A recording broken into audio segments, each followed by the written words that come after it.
I really think that, we are living in the consequence of not getting our shit together electorally.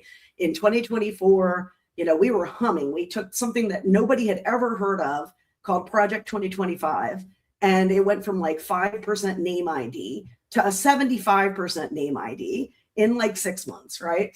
And, what people understood about Project 2025 was that it was bad and it had to do with Donald Trump. That's what our electorate is capable of kind of understanding one of these ad campaigns. And just as that was going, we had the switch happen with the candidates. And with that switch, we got a strategy switch. And the, old guard took over the strategy, and they switched Harris to a positive campaign defining Harris and putting out the opportunity economy stuff and the joy stuff.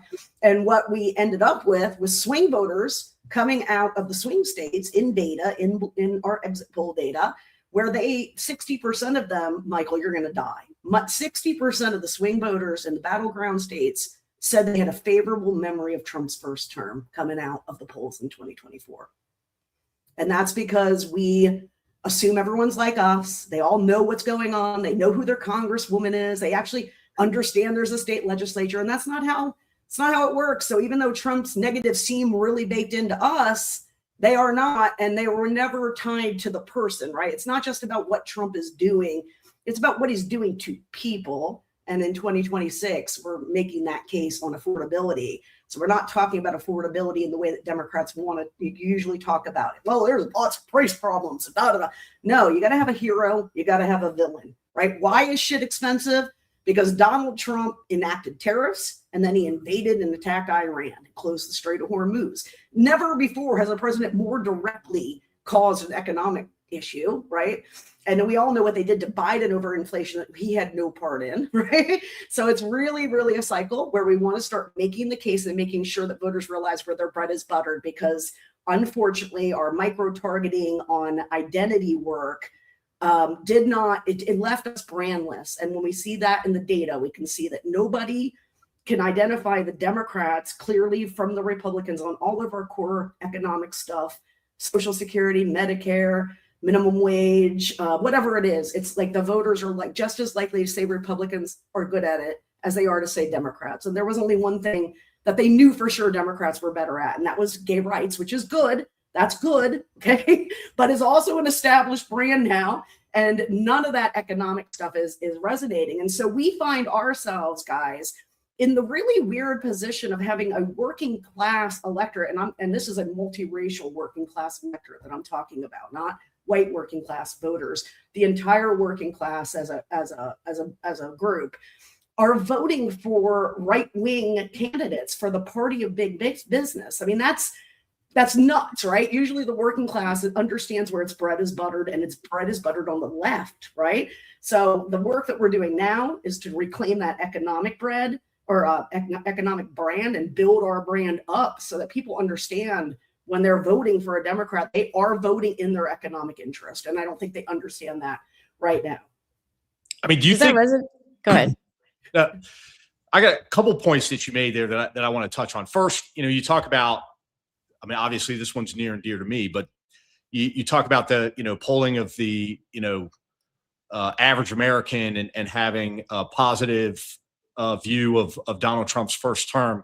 Isn't that a failure of communication on behalf of the Democratic Party to educate the public? I mean, they should recognize by now that legacy media is not very well liked outside of the Beltway in the United States. And so shouldn't have been their job to communicate the importance of, I don't know, let's say, take one issue, January 6th, yep. And why that was so significant. And in part, not just communicating, but had they actually gone forward and prosecuted people who were involved in the planning, preparation, and funding of that day, maybe those investigations, when brought to the public, would have also done more to convince Americans, about the significance of the administration's criminal conduct. I mean, I just see failures on behalf of the Democratic Party, the Democratic apparatus. Yep. But I also, when you talk about engaging with, working class voters who are, running to vote for or vote against their own interests. Is this messaging too little too late? Is it too late to resonate with, with these voters? We're so close, like you said, to the midterms. Yeah. I wonder if there's enough time. And then the other, the third part to that, I think for me is we see candidates, and I'm just going to use the example of Graham Plattner because he just recently won his primary by, I think, what we could clearly call a mandate. I think he had like 75% of the vote. But this is a candidate who is rejected wholeheartedly by the establishment Democratic Party. They can't claim Graham Plattner. He's a Democrat in name only because the party has rejected him. And so you look at the amount of energy and engagement in Maine to back this guy who is, an embattled candidate. The Oppo research has beaten and bloodied him, but they still stood by him because of his messaging. And it doesn't seem like the rest of the Democratic Party embraces that same messaging. Yeah, I mean, what Plattner is doing, I mean, keep in mind, guys, Bernie Sanders is not a Democrat. He caucuses with Democrats, but he won as an independent in Vermont and has been, obviously multiple terms in Vermont.